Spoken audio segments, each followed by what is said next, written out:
You thought Reinhardt was fixed? Ha!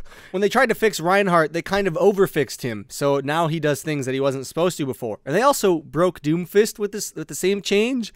Yeah, we're going to talk about it all today in today's Overwatch news video.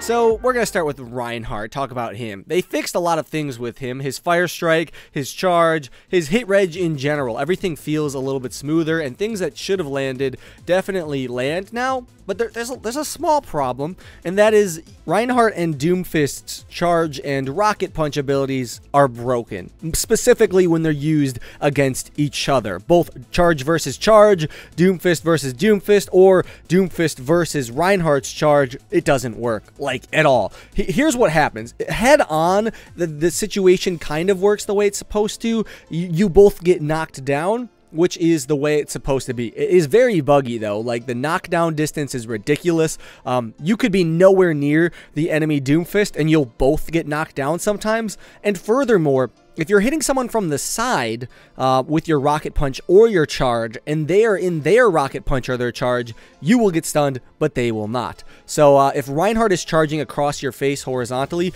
and you rocket punch him from the side, you get stunned as Doomfist, but Reinhardt will continue his charge. That's pretty broken, and it doesn't work well. The whole registration of rocket punch and charge together really doesn't seem to work well. Basically, it seems like it works how there's like a vicinity, and when you guys hit that vicinity, you just get stunned.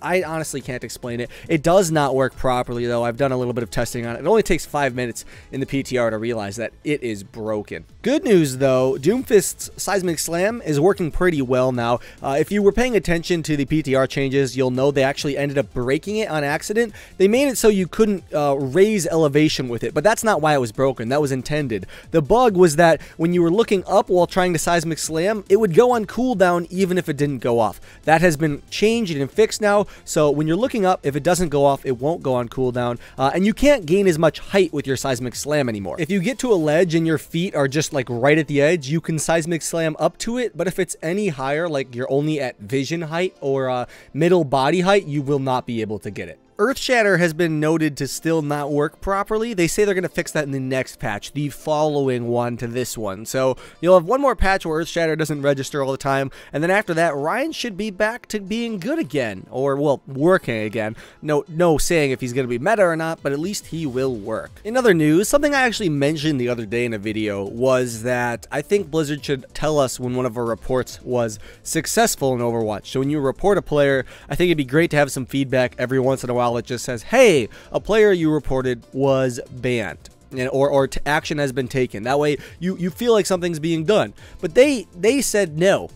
They said no, and they said no because apparently it would cause harassment, which doesn't make any sense to me. Doesn't make any sense to actually a lot of people. I'm not sure how telling players that a player was banned without even telling us which player it was would lead to any harassment.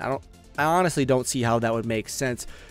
Most of the community agrees that doesn't make sense, but I'm pretty sure Blizzard is pretty dead set against it. They also said it would lead to false reporting. I don't see that either. That doesn't make any sense. Telling people that your reports were successful would decrease false reporting, no? Because if someone's reporting all the time and never getting that feedback, they'd stop reporting because they think it's not working.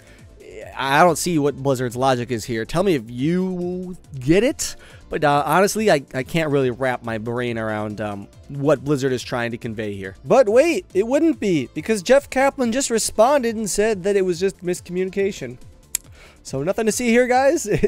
We were right. Got it. This does actually mean we're likely to see a feature like this because he said it's on their list to add more feedback to the reporting system. So I guess we might actually be seeing this feature. And while we're on the topic of Doomfist, I'd like to touch on the topic of nerfing him before he goes live. There seems to be a lot of heat around this discussion. You've got one group of people saying, why would you nerf him before he goes live? You don't have any competitive data on him, and we haven't had a really OP hero launch yet. The counter argument to this is, you know, it's better to release a hero balance than it is to release a hero OP, because a new hero being added to the game, there is no foreseeable way to really predict what's going to happen. People can assume that he's going to counter dive, but I promise you, if Doomfist is good enough, they're going to find a completely new way to use him that literally nobody had seen coming or had confidence in. So as of right now, I think you should really just let Blizzard use their internal data, because we don't have what they have. And given that the games on PTR are all recorded by them, they can look at win rates and statistics.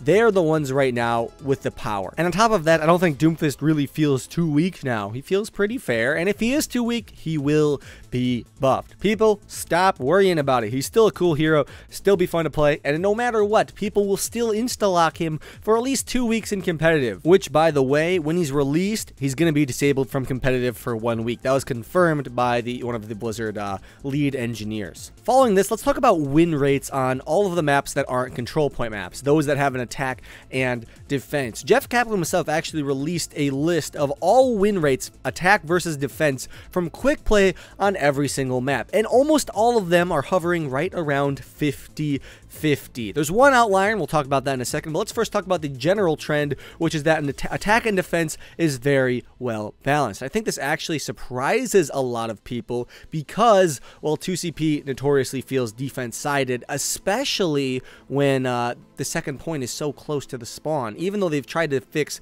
the stalling issue, it still occurs, and some games it's extremely painful to capture the last point, and you lose way more time than you feel you should. All I really have to say to this, if you've heard anything about this, is you got to take this data with a grain of salt. This is all from quick play. Honestly, this is from quick play. Jeff himself said it. So you don't really know what you're getting here. Quick play is filled with people that don't try, people that do try, people that have never played comp players who are playing their main. Like, quick play is just a grab bag. You have no idea what you're going to get. So honestly, I think, competitive data should be taken on this. I'd be curious to see that, and I'd be curious to see it split up by rank as well, because 2CP maps could be notoriously defense sided at lower ranks, but attack favored on higher ranks. I'm not sure. What I'm saying is we need more data to really determine anything from this, except for the one I was mentioning before, that being Horizon Lunar Colony. The defending team only wins about 45% of the time.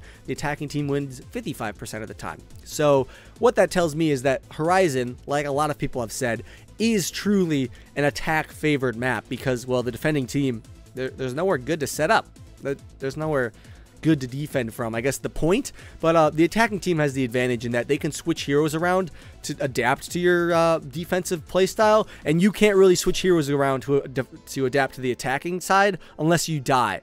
And if you die, you're going to lose the point. So attacking team definitely has the advantage there. What does this mean for competitive? Well, if you're one of those people that like to complain about 2CP, you go right ahead. You still can. I hate it just as much as you. But just know this won't affect you, because in competitive, both teams get to attack and defend. So regardless of what the win rates are, like it doesn't matter. You get to do both of them. So the map could be horribly one-sided, but you'll both get to play that side, so it won't matter in competitive. It only matters in quick play. What I'd like to see, actually, is some more detailed statistics, because winning versus losing means taking both points as the attacking team in quick play. So that means you push all the way to the end in the cart, or you take both capture points. In comp, it's different. It's whoever takes more. So what I'd like to see is percentage of the time the first point is taken, and then percentage of the time every following point is taken. If you're on like a payload map, I want to see how far the payload on average gets, and I'd like to see how often like the second point on 2CP maps is taken after the first one is taken. Like, when the attacking team gets the chance to attack the second point, how often do they take it? These are the statistics I think would really help and would really matter that Blizzard need to be looking at. Currently though, I guess it's fairly safe to assume that the maps in the game are pretty well balanced, with the exception of Horizon Lunar Colony, which I think should need some work. I know I said it doesn't matter in comp. That's for your win rate. I think for a healthy game, I think equal 50-50 siding on attack versus defense would be more fun. And also, Horizon's one of those maps you really need to see the second point statistics, because that second point is so close to spawn. When the enemy team is trickling in, you can win 5 fights in a row, and their Mei, their Diva, their Tracer can just stall you out forever, and it feels really bad sometimes. So more statistics would be great. Horizon Lunar Colony should be looked at, and I'll see you guys all later. If you like this video, be sure to check out yesterday's, where I coach a Genji player, former Grandmaster Genji player. Pretty good video. I'll see you guys all later. Have a good one. Lone Hawk out. Bye.